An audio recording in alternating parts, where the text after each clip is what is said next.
What's up, guys? This is Matt Day, and this is the very first episode of the film show. Really excited about getting this started. I've received a lot of really good feedback from you guys on YouTube, and Facebook, Instagram, Twitter, all of that stuff. Really appreciate the feedback.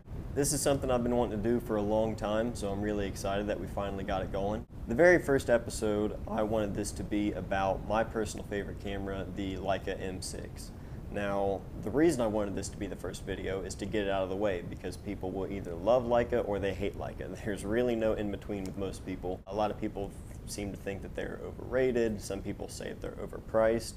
And while they are expensive cameras, I vouch for them 100% because this has been the one camera that I've had on me at all times for the last year, and it's really left an impact. So I wanted to make a video to kind of talk about the camera, give a little bit of information, things like loading the camera, how the camera works.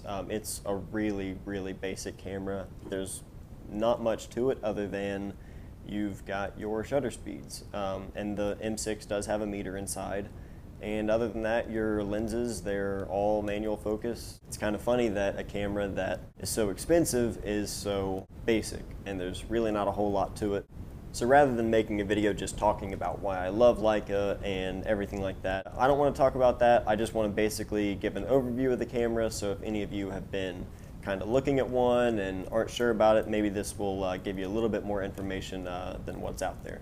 So with that said, let's take a closer look. Okay guys, so this is going to give you a much closer look at the Leica M6. Some basic information about mine. I have the TTL version. You can tell this from the shutter speed dial that's on the camera. It's a little bit larger than the M6 Classic, and also not only is the shutter speed dial larger, but the direction of the shutter speeds is different than the Leica M6 Classic version.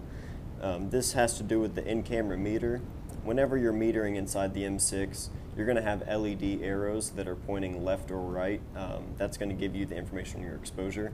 For instance, if the arrows are pointing to the left, that means you're on the side of overexposure, so you're going to want to need to speed up your shutter. So you would turn the dial left, and that's going to speed up your shutter. If the arrows are pointing to the right, that means you're on the side of underexposure, so you're going to have to slow down your shutter, in which case you would turn the shutter speed dial to the right, and that's slowing down the shutter. On the M6 Classic, that's actually reversed, so the way that they updated this on the TTL version, that just kind of makes more sense as far as the direction of the arrows are pointing. Now, just because this is the TTL version doesn't mean that this is the only M6 that has TTL metering. All M6s have TTL metering. The TTL version specifically has TTL metering if you're using a flash as well. So a lot of people are confused by that. They think the TTL version is the only one with the meter, but that's not the case. Both M6s do have a meter inside. While the meter is powered by batteries, they go right here in the front. This unscrews. The meter batteries sit right here in this little cap, and that just goes on the front of the M6 and just screws into place. Now, while that's going to power your meter, it's not going to power your shutter. For instance, if these batteries were to die, I would still have a fully functioning camera. All shutter speeds would be accurate because the camera is a fully mechanical camera. You're going to have your shutter speed going from 1/1000th of a second all the way to 1 second, and then bulb as well. Also on the dial, it goes to off, which bulb and off are really about the same. It's just that bulb, your meter is still going to be on. So if you're doing a long exposure and you don't need to worry about using the meter, switch it to off and it'll still work just like bulb, except you're not going to be using the batteries for your meter. On the back, you do have a sync port right here that I have a little cap on because I never really use a flash with my M6. You have your ISO, your film speed selector, so you just set that to whatever speed film you're shooting, and that's what your meter is going to read for. You're going to have the different frame lines according to this selector here.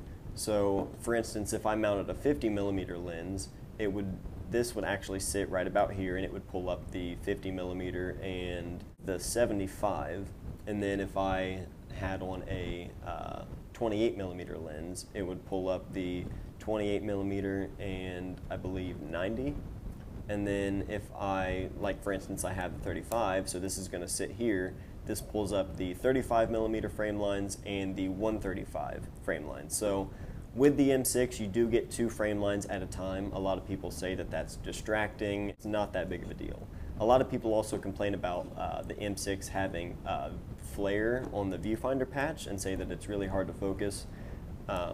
I use this camera for literally everything for the last year. There hasn't been a day that I haven't shot with it, so I've shot in all different kinds of light, and in all honesty, it's really not that big of a deal.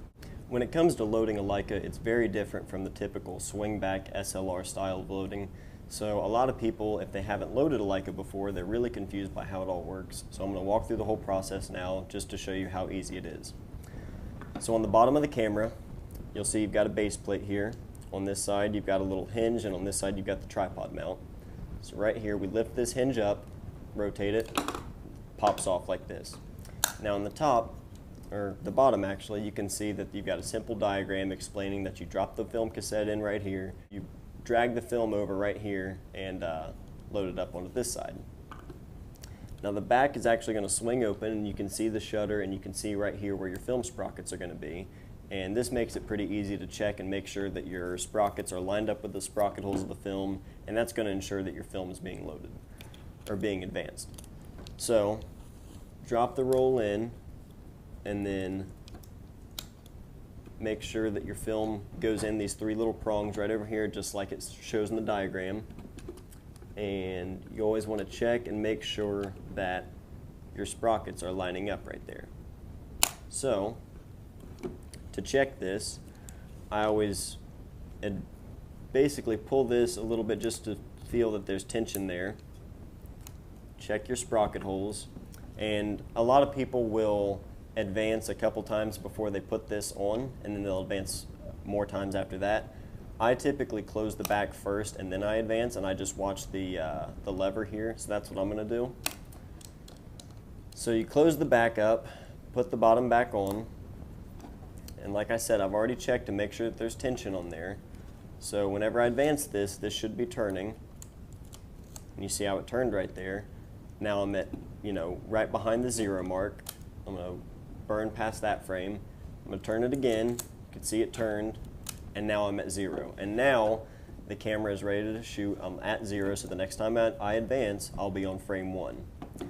Now, one thing to keep in mind with this camera, and with any M actually, is the fact that even if the camera is set to off like this, if the shutter is cocked, if I bump into something and I release the shutter, it's going to shoot at a bulb setting.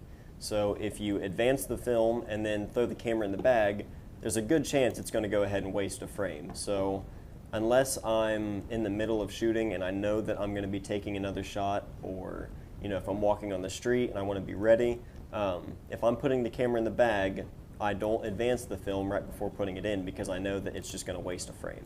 You guys probably heard as I was advancing the film how quiet the shutter is, if it even came up. That's a huge plus. When it comes to reloading the film, you'll just flip this switch right here to the R for rewind, and then you'll flip this up and wind it in the direction that the arrow says, basically just like any 35mm camera. To mount the lens, there's, lens button right here. Twist off, it's that simple. Basically just like any other camera would be when it comes to mounting a lens.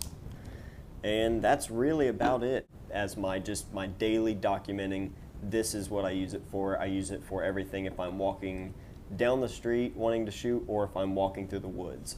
This is, that camera for me.